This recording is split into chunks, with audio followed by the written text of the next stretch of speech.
So I'm Leo Mulcahy, and I'm on the board of Jackson River Enterprise, and with me is Lon Rollinson, and we'll share the quick talk tonight about Jackson River Enterprises. So as many of you know, Jackson River Enterprises has been in operation for more than 45 years, serving hundreds of disabled individuals in the Allegheny Highlands over that time.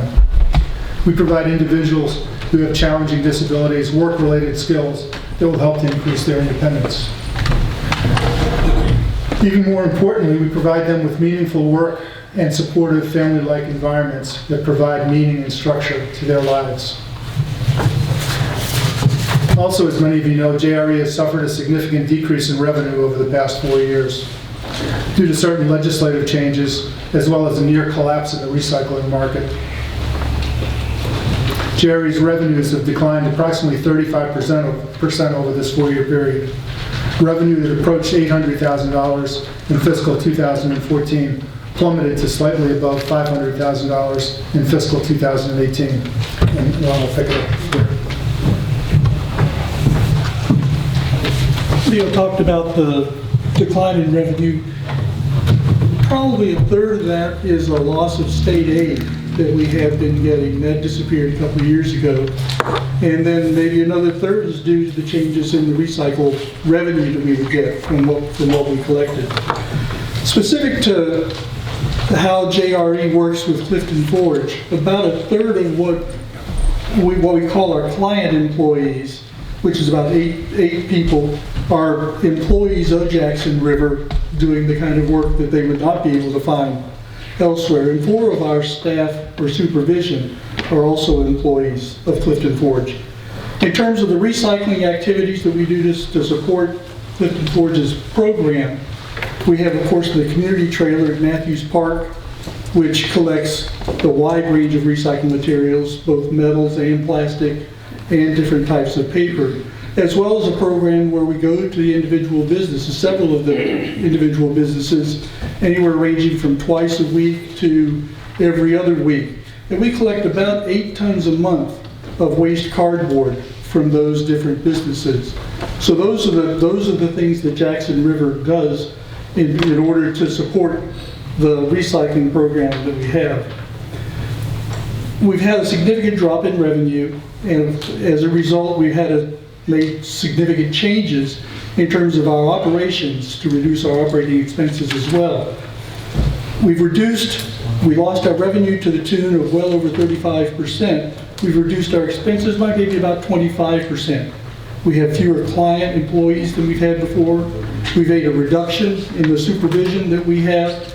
We've had to reduce the number of operating hours that we have to provide employment and socialization opportunities for our client employees. We've also deferred maintenance on in particular, our vehicles, and that's probably where the biggest impact we've had in terms of our collection program for Clifton Forge. As a result, we've missed some of the opportunities to pick up materials. Our box truck has had a lot of trouble. We use the pickup trucks to pick up materials where we can, but we have missed some of our pickups. And that has been something that's adversely affected things. We're working to make improvements in terms of getting our performance back up to where we can and how we need to support Clifton Forge. And Leo's going to talk just a little bit about what we're doing proactively.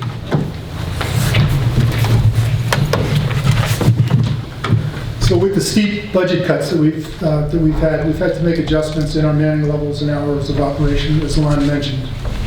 As a consequence, our level of service has suffered. I mean, it's just the reality of the current situation. We're working to improve this by soliciting help from our local citizens and governments. You may have seen an article in the Virginia Review this past week where we're asking for volunteer help.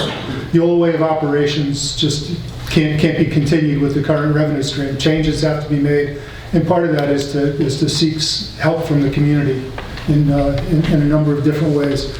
Allegheny County has offered to help with trailer pickup. That's one of our challenges, and they've offered to use some of their county trucks to help pick up and to better service our trailers. So we recognize there's been some lag in that area.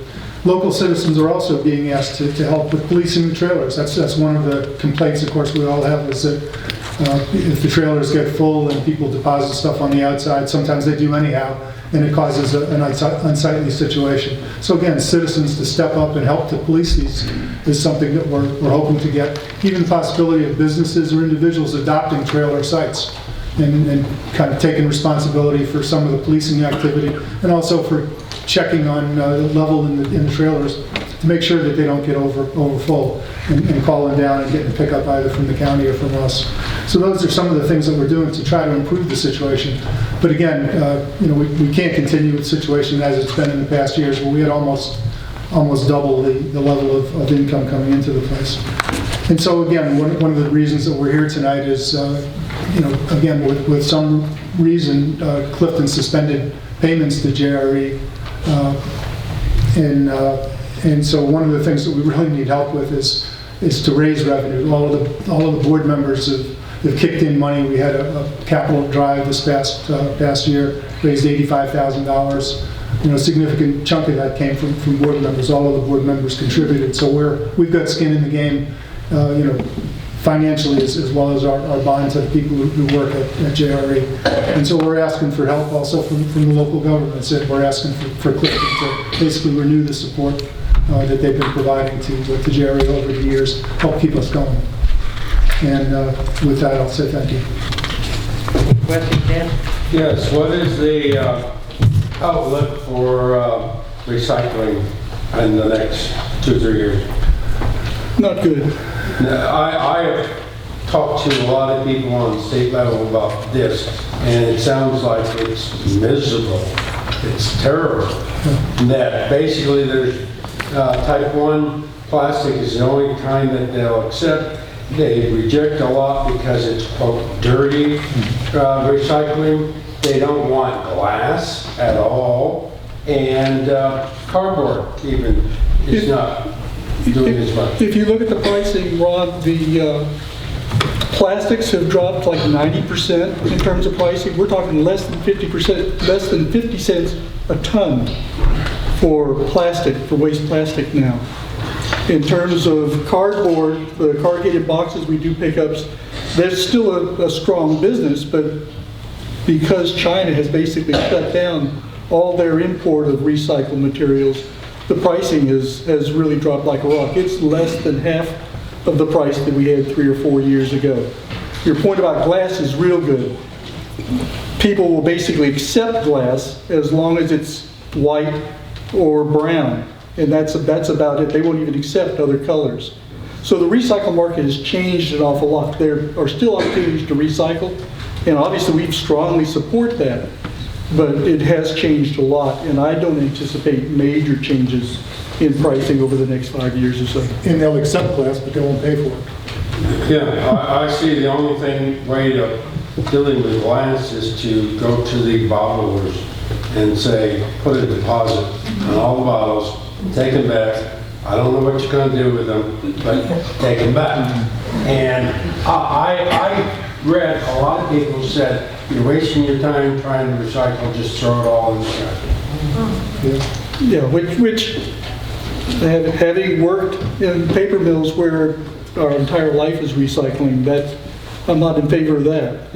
It's unfortunate that only 2 types of plastics are accepted now, and there's almost no value to the person that's recycling or the company that's handling the recycling.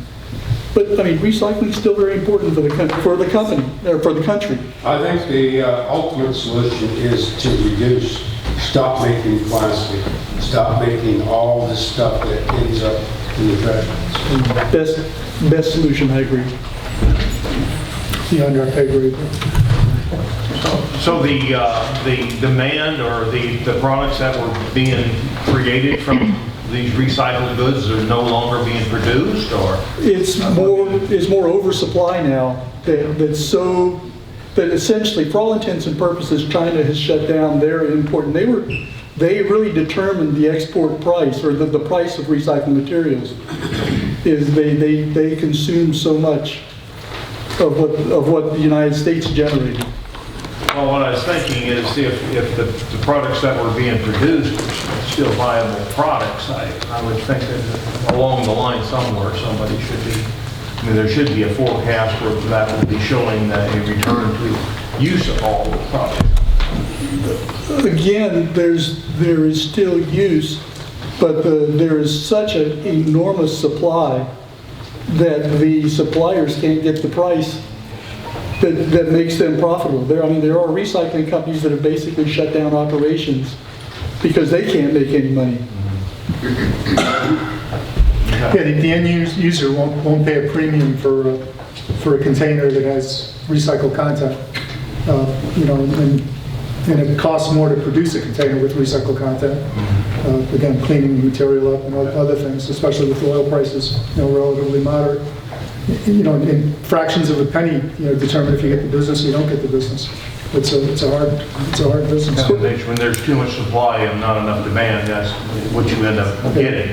For what it's worth, there are grades called Walmart grade OCC, where they pay a premium because it's clean. But again, the recycling is a means, but the real end to all of this is our clients. And the work, the meaningful work that we give those, and you all welcome. Many of you have already visited down just to see how important this is. I mean, we've got people who've worked there for 20 years, and hardly miss a day. I guess we have some that haven't missed a day, and it's their whole life. And without JRE there, then they basically so that's the main focus. That's our mission. Yeah, recycling, baskets, cutting grass. There's lots of things that we do to try to keep it afloat. But again, not to lose sight that the main mission is these people who work hard and deserve to have a place to work.